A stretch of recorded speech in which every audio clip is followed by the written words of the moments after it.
Bienvenidos todos a otra sesión de Juventud Libertaria Entrevistas. Esta es de las pocas sesiones que podemos tenerlo a nivel presencial. El día de hoy me encuentro con Sofía de la plataforma No Me Jodas y quisiéramos primeramente saber quién es usted y cómo nació No Me Jodas y qué es la plataforma No Me Jodas. Primeramente, muchas gracias, Omar, y buenas tardes a todos los que nos están viendo. Gracias por la oportunidad. Es un halago para mí justamente poder seguir difundiendo las ideas de la libertad, ¿no? Y bueno, como ya Omar lo mencionó, yo me llamo Sofía. Yo tengo 24 años, voy a cumplir 25, soy profesional, soy abogada. Me dedico al derecho corporativo, a propiedad intelectual y además a las nuevas tecnologías. Además de eso, o sea, teniendo un poquito de contexto con el liberalismo. Yo empecé a aprender sobre el liberalismo más que todo en la pandemia, siempre me interesó. Sin embargo, he podido profundizar en las ideas más que todo en la lectura, ¿no? Luego ya empecé a ser un poquito más activista digital, por decirlo así. Empecé por Facebook, difundiendo en lo que podía con las ideas de la libertad. He sido parte de Estudiantes para la Libertad. He sido parte de la Universidad de la Fundación para el Progreso de Chile en el 2022, en el que todavía sigue siendo presidente Axel Kaiser. Soy columnista de IFRALI, que es la International Federation of Liberal Youth. Y aparte, bueno, me encuentro en, como dice Omar, en No Me Jodas. Que No Me Jodas es básicamente una plataforma digital en la que nosotros lo que más queremos hacer es justamente difundir las ideas de la libertad de una forma que sea lo más cercana posible a nuestro público, ¿no? Porque si bien es importante la academia, también nosotros queremos hacer las analogías suficientes como que para que cualquier persona pueda entender lo que es el liberalismo. Nosotros entendemos y sabemos que el liberalismo no es algo tan sencillo como lo que usualmente la gente piensa, pero intentamos que cualquier persona que nos vea pueda entender mediante ejemplos, memes y distintos tipos de instrumentos que estamos intentando usar para que cualquier persona lo pueda entender y se convierta o se dé cuenta que es afín a estas ideas, ¿no? Eso básicamente. Un dato curioso es que justamente trabajas en algo que yo quiero eliminar profundamente, que es el derecho a la propiedad intelectual, que nuestro buen Samuel Edward Conkin sabe que la propiedad intelectual no existe, le hace daño al mercado, pero es un tema del que hablaré después. Quería saber justamente, desde No Me Jodas, dentro de lo que es el activismo digital, se estaba promoviendo la idea de lo que es el feminismo liberal, donde existió una polémica muy interesante. Quisiera que nos digas en qué consiste. Si quieres hablar de la propiedad intelectual, igual estaría interesante. Bueno, o sea, partiendo del punto de la propiedad intelectual, yo tampoco estoy de acuerdo con la propiedad intelectual, sino que yo soy una persona que es bastante pragmática, entonces dentro de lo que es la praxis, de lo que implica la propiedad intelectual es muy interesante. Es por eso que yo me dedico a la propiedad intelectual, justamente porque me considero que soy una persona que tiene los pies en la tierra. Si bien yo me considero libertaria, yo tengo mis ideas anarcocapitalistas que sé que no son exactamente pragmáticas, pero es por eso que me identifico como libertaria, ¿no? Y bueno, en realidad, No Me Jodas, hemos hablado 3 veces del feminismo liberal. La primera vez fue hace años, mediante nuestra plataforma de Instagram, en el que estábamos explicando cómo el capitalismo de libre mercado es el mejor amigo de la mujer. ¿Por qué? Porque el feminismo liberal lo que te explica es justamente de que la mejor forma de que una mujer pueda ser libre es mediante el libre mercado, para que ella misma pueda autosustentarse y hasta incluso poder satisfacer sus necesidades de forma individual. Entonces es por eso que el feminismo liberal sí va a defender al capitalismo de libre mercado. La segunda vez que hablamos de feminismo fue cuando hicimos un video acerca de colectivismo e individualismo, que ahí hubo un pequeño justamente debate entre medio, porque ese video lo sacamos justamente cuando la gente empezó a ser muy reacia con la existencia de la palabra feminismo. Yo lo que hice en ese video fue explicar la importancia del individualismo basándome en bibliografía, que es Afrodita desenmascarada de María Blanco, que el que es liberal sabe que María Blanco es uno de los exponentes liberales más importantes en la actualidad, porque ella misma explica en el libro de cómo el colectivismo ha arruinado lo que en un principio el feminismo era lo que nosotros conocemos como pedir un Estado de Derecho y además la igualdad ante la ley, ¿no? Y hasta incluso habla acerca de la autodeterminación y de la responsabilidad que deberían tener las personas y que no necesariamente por ser mujeres no significa que no podamos ser victimarias, no siempre vamos a ser víctimas, nosotros también tenemos que ser responsables de todos los actos que realizamos. Al final de cuentas, el liberalismo también es eso, para ser liberal tiene que haber una responsabilidad de por medio. Y la tercera vez que nosotros hemos hablado de feminismo fue para el 8M, que en realidad fue un video en el que hemos invitado a varias mujeres que también son feministas liberales para hablar de estos puntos que ya mencioné anteriormente, porque para nosotros es importante reivindicar todas las ideas que tengan que ver más que todo con la igualdad ante la ley, que eso es lo que se ha ido perdiendo a lo largo de estos años, ¿no? Así que con esto yo quiero aclarar para las personas que nos están escuchando que el feminismo liberal no tiene ninguna afinidad con el feminismo actualmente, es decir, el feminismo marxista, ni tampoco colectivista. Justamente aquí para añadir un par de datos, el feminismo inicia como un movimiento en pro de la idea del individualismo, de la idea de que los estereotipos de lo que supuestamente debería de ser una mujer y lo que debería de hacer una mujer es incorrecto, dado a que cada persona es un ente individual con ideas y pensamientos distintos. Ahí nace la lucha y la revolución por el voto universal, que es una victoria justamente de esta primera ola del feminismo que vendría a ser lo que denominamos como feminismo liberal. Y es una de las razones después por las cuales nos peleamos con diferentes grupos conservadores por el tema de que el liberalismo debería de ser visto como una búsqueda de un camino hacia un futuro, de dejar las ideas del pasado atrás e ir evolucionando en diferentes ideas en pro del progreso de la sociedad. Justamente en búsqueda de este progreso de la sociedad, estamos viviendo un panorama electoral bastante complejo, justamente por esta necesidad de eliminar al MAS, que sí es una necesidad también nuestra, pero el problema va más allá que sencillamente el MAS y quisiéramos saber cómo ves el panorama político electoral actual.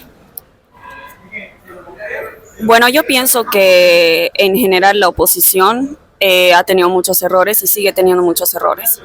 Primeramente, hay personas que creen que en algún momento va a venir algún Milei a salvarnos la vida y no va a ser así si es que todavía se van a seguir teniendo las prácticas que se tienen actualmente. ¿Qué quiere decir? Se supone que ya nos vamos a encontrar casi en un año para las elecciones, ¿no? Y no hemos visto ningún tipo de campaña que sea realmente fuerte como para nosotros tener ideas o hasta incluso tener las esperanzas de que algo pueda cambiar. Es un proceso que ninguna de las partes que se supone que tienen que ser opositoras ha tomado en cuenta, porque en Bolivia ese es el problema, que todo se hace campaña tarde, todo se hace bajo presión. Entonces nosotros de esa forma no nos podemos sentir identificados como ciudadanos con una oposición fuerte, y es por eso que normalmente optamos con el tema del voto útil, que yo anteriormente, aproximadamente en el 2020, ya lo dije en una entrevista anterior, ¿no? El voto útil es antidemocrático, porque vos estás obligado a seguir la idea de un colectivo simplemente para cumplir con un fin que ni siquiera sabemos a totalidad de qué va a ser el antídoto contra todos los males que está pasando Bolivia actualmente. Entonces, por eso yo pienso que el panorama electoral está muy pobre, le falta mucho por evolucionar. Yo, honestamente, no creo que en el 2025 para adelante vayan a haber muchos cambios si es que la oposición no toma las riendas en el asunto de empezar a hacer una campaña real y para la gente, ¿no? Porque al final de eso se trata, hacer campaña. Aquí mencionaba un dato importante, una diputada amiga mía llamada Alejandra, que el problema está justamente en que somos opositores y la identidad no va más allá de lo que es ser opositor. Entonces, aquí yo hacía una analogía. Cuando hay una competencia entre McDonald's y Burger King, son los consumidores quienes pueden ser anti-McDonald's y anti-Burger King. Pero no puede ser el gerente de Burger King anti-McDonald's y centrar todo lo que hace en joder a McDonald's, ya que te estás olvidando de lo importante y es tu hamburguesa y es lo que tú eres y es ser Burger King antes que ser anti-McDonald's. Espero que se pueda entender el punto, y muchas veces la oposición funge en el rol de pueblo fiscalizador, y perdonen que use el término pueblo, funge en el rol de ser el pueblo fiscalizador en vez de ser una alternativa política distinta. Y ahí es donde entramos en esta dicotomía que hasta el día de hoy no dio una victoria en contra de las ideas del socialismo. Ante esto hemos tenido una coyuntura bastante interesante, que pese al voto útil, pese a que supuestamente estamos votando por agrupaciones 100% antimasistas y queremos concentrar ese poder desde esta óptica, hemos tenido una división de bancadas, tanto en Creemos como en Comunidad Ciudadana, y para nosotros es algo que iba a pasar, pero quisiéramos saber desde tu óptica por qué es que se dio esta división en las bancadas que llamaremos opositoras, que de opositoras al socialismo para mí no tienen nada. Justamente uno de los problemas que tiene la oposición es la falta de identidad, como yo lo había mencionado antes. Tomando el ejemplo de Comunidad Ciudadana, es una alianza de distintas personas que tienen ideologías completamente diferentes, y es por eso que entre ellos mismos han empezado a haber divisiones que era inminente que iba a suceder, porque lamentablemente esto ha sucedido simplemente para crear este voto útil y sacar al MAS, pero esto no significa de que iba a ser un antídoto, como ya lo había mencionado antes.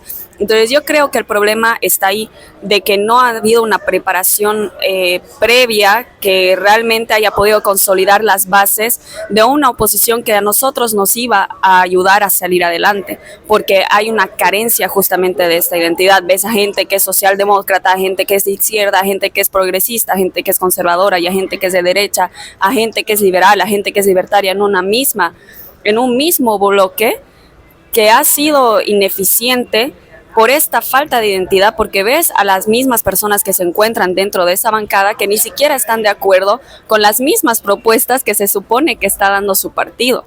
Entonces era lógico que iba a haber peleas entre ellos, ¿no?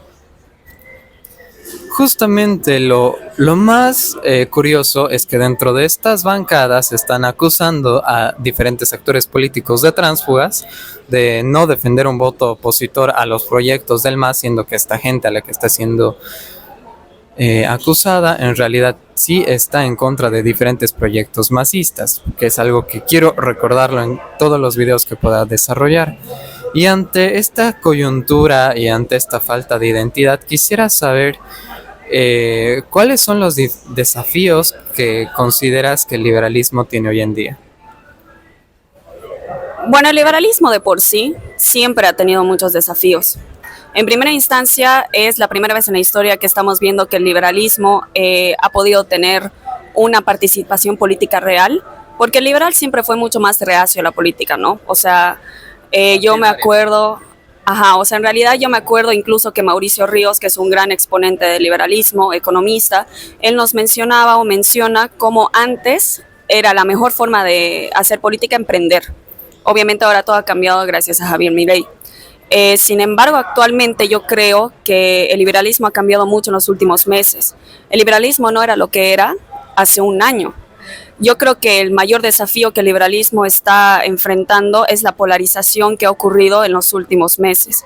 ¿Por qué? Porque el liberalismo, que se supone que era un poco más tolerante, que era un poco más amplio, que era este espectro aparte de la izquierda y de la derecha, se está teniendo que ver obligado a polarizarse entre la izquierda y la derecha, más que todo en la derecha, cosa que a mí me parece incluso errónea. Estamos viendo a personas que se supone que son liberales libertarias apoyando a políticos que son estatistas, que son proteccionistas, que son nacionalistas, que son autoritarios, entre otras cosas, simplemente porque ellos piensan que son de derecha y que están aportando en algo a la batalla cultural. Y no me tomen a mal, o sea, yo no es que esté en contra de la batalla cultural. Después de todo, hasta incluso Mises menciona como la mejor forma de combatir ideas son las ideas. La batalla cultural tiene que ir a las ideas. En eso podemos estar de acuerdo. Sin embargo, yo creo que los liberales estamos en un punto en el que nosotros, hasta incluso nosotros, estamos empezando a perder nuestra propia identidad por estar obligados a polarizarnos en estos aspectos que ni siquiera tienen bases liberales, libertarias, Entonces, me parece que ese es el desafío que está llevando el liberalismo ahora. Sí, tengo que admitir de que me alegra de que haya gente de que en estos últimos meses esté un poquito más curiosa y que quiera aprender más del liberalismo, pero yo creo que eso es lo que falta, o sea, falta academia, porque al final ser, o sea, ser anticomunista no te hace automáticamente liberal, y hasta incluso Juan Ramón Rayo explica cómo el liberalismo no solo va a estar en contra de ideas de izquierda, sino en contra de todo lo que últimamente nosotros estamos llamando de derecha, justamente por estas ideas que ya mencioné anteriormente que tienen muchos políticos a los que muchos liberales están apoyando, ¿no? Aquí pregunta para hacer más candente el asunto. ¿Los liberales genuinos apoyamos a Donald Trump? Desde mi perspectiva, no. Donald Trump es proteccionista, Donald Trump es estatista. De hecho, que republicano tiende a tener estas ideas nacionalistas para justamente hacer América más grande. Con este tipo de políticas, ¿no? Hasta incluso yo ya lo explicaba a unos cuantos colegas que en Estados Unidos es por eso que existe un tercer partido, el third party, que es el Partido Libertario, que está completamente desligado de lo que es la gente republicana y la gente demócrata. Sin embargo, en lo personal, tampoco Biden es que sea mi político favorito, de hecho que lo detesto, pero tampoco creo de que nosotros tenemos que ser fanáticos, esa es la palabra, no hay que ser fanáticos de ningún político, porque los políticos lamentablemente siguen siendo políticos y van a velar por sus intereses. Normalmente no lo van a hacer para velar por los intereses de los demás. Y los intereses lamentablemente de Donald Trump son muy nacionalistas y son bastante proteccionistas, hasta incluso él está a favor justamente con elevar los impuestos, los aranceles, con ese tipo de cosas, ¿no? Ajá. Así que ese es un punto a considerar, ¿no? Está bien de que se le tenga que aplaudir las cosas que haya hecho bien, pero no me parece de que nosotros tenemos que ser fanáticos de este tipo de políticos, no hay que ser fanático de los políticos. Justamente aquí me sirve para promocionar nuevamente mi apoyo a la candidatura de Chase Oliver a la presidencia por parte del Partido Republicano, que le hemos dado un endorsement desde Juventud Libertaria hace tiempo, justamente porque es una contraposición a esta falsa dicotomía que se ha montado entre lo que es supuestamente izquierda y derecha, entre conservadores y progresistas, que son dos caras de la misma moneda, de gente que quiere controlar a la demás gente a través del poder del Estado, cosa que nos oponemos rotundamente. Yo particularmente soy cristiano y tengo ciertas ideas bastante conservadoras, pero lo que nos diferencia es si queremos utilizar el Estado para imponer esto o no. Ejemplo de esto es Eva Copa desarrollando conciertos cristianos con los fondos públicos, que es una gran ironía teniendo en cuenta que perteneció ella a un partido 100%, bueno, en gran porcentaje bastante ateo, que igual quería mencionarlo. Y justamente viendo el tema coyuntural y casi como última pregunta, bueno, penúltima pregunta, quisiera saber qué opinas sobre la descentralización y las ideas sobre el federalismo como un nexo hacia la descentralización, hacia la autodeterminación de diferentes regiones que ha surgido actualmente aquí en Santa Cruz. Igualmente sobre cómo estas ideas se han ido mezclando con ideas un poco más nacionalistas hacia lo que viene a ser el culto a la región, en este caso Santa Cruz. Bueno, ahí en realidad estás tocando dos conceptos que si bien son similares, en la práctica son distintos. Si bien a mí me gustan las ideas federales, me gustaría que algún día Bolivia sea federal, no creo que por ahora sea lo más conveniente. Pero ahora vamos a hablar justamente de lo que es la descentralización, porque ¿qué pasa? En Bolivia se supone que es descentralizado, se supone que tenemos autonomías, pero lamentablemente esto no está funcionando, porque si es que vos empiezas a analizar las distintas competencias que hay dentro del Estado, no coinciden entre sí. En Bolivia existen 4 tipos de competencias para los distintos niveles del Estado: las privativas, las exclusivas, las concurrentes y las compartidas. Entonces, si vos empiezas a comparar las distintas competencias de cada uno, te va a decir en la misma Constitución, por ejemplo, de que una competencia privativa del Estado central son las políticas de educación.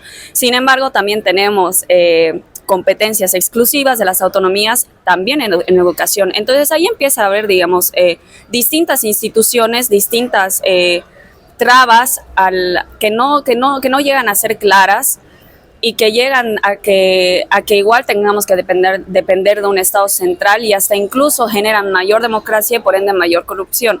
Lo que para mí Bolivia necesita es una reestructuración justamente de este descentralismo y de las autonomías, específicamente intentando arreglar estas competencias que no están siendo claras. En los estados federales, y voy a tomar el ejemplo de Estados Unidos, normalmente solo tienen dos tipos de competencias. Sí o sí van a estar las privativas y luego van a estar las concurrentes, que van a ser justamente para los distintos estados, para que ellos puedan legislar de forma propia con sus propios recursos, ¿no? Y las privativas para el Estado central van a ser completamente limitadas. Si se dan cuenta, la Constitución en Estados Unidos es corta justamente porque limita el poder del Estado y le da las facultades a los distintos estados dentro de este territorio para que puedan usar sus propios recursos y hacerlo funcionar dependiendo el área territorial donde se encuentran, porque Estados Unidos siendo un territorio tan grande, obviamente se van a ver distintas realidades, que es algo parecido a lo que está pasando en Bolivia. O sea, Bolivia es un país grande, Bolivia es un país muy diverso, es un país que puede funcionar con el federalismo, pero yo creo que primero tenemos que analizar en qué es lo que el Estado central tiene que trabajar y en qué es lo que tienen que trabajar realmente las autonomías, porque con lo que tenemos actualmente, aparte de no ser claro, no es realmente eficiente ni eficaz y solo ha generado más burocracia y más corrupción. Y además de eso, o sea, el Estado no está limitado en prácticamente nada. Yo que me dedico al derecho, o sea, todo tengo que depender de lo que me diga La Paz. Acá en Santa Cruz las instituciones ya no funcionan. Nosotros que no tenemos una firma, digamos, en La Paz hemos tenido bastantes trabas, hemos tenido bastantes desafíos, hasta incluso para hacer simples trámites, porque todo está centralizado en La Paz, todo está centralizado en la sede de gobierno y eso tiene que cambiar. Se tiene que descentralizar de una forma correcta, porque la manera en la que la Constitución lo establece no es la manera correcta. Justamente aquí había un problema, yo lo mencionaba muchas veces, que no podemos hablar ni siquiera de plurinacionalismo cuando lo único que tenemos de plurinacional es que en la Constitución Política del Estado se establece el reconocimiento a diferentes símbolos de diferentes regiones.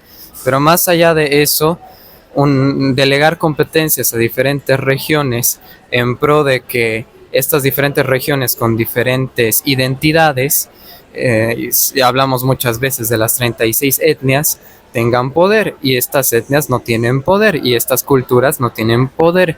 Entonces no podemos hablar de un verdadero plurinacionalismo si seguimos dependiendo de un ente centralista.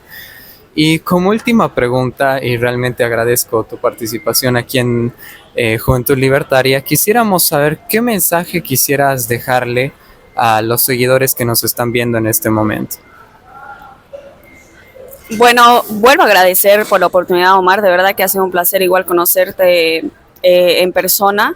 Me alegra saber de que hayan más personas de que estén interesadas en las ideas liberales, de que haya más personas de que se quieren afiliar al camino que yo considero que es correcto, al camino que, como dice mi gran amiga Sara Urquizu, es el que tiene lo mejor de dos mundos.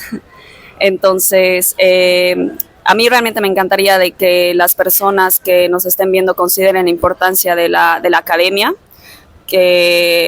porque realmente para poder difundir las ideas hay que tener mucho estudio, hay que tener muy buenas bases. Yo siempre recomiendo a Libera, que es algo que me olvidé de decir al principio. Yo soy parte igual de Libera, es mi tercer año. Entonces hay que buscar este tipo de espacios justamente para nosotros poder estar preparados, para poder realmente ayudar a los demás, para poder difundir ideas y para seguir adelante, ¿no? con esta batalla que nos encontramos actualmente. Nosotros, y bueno, siempre dando la talla en que intentemos nunca ser un colectivo, intentar ser lo más respetuosos posibles, abrazar la pluralidad de ideas que tiene el pluralismo igual y la diversidad dentro de lo que es Bolivia también. Así que eso es básicamente mi mensaje. Muchas gracias y realmente un gusto tenerte aquí en nuestra plataforma.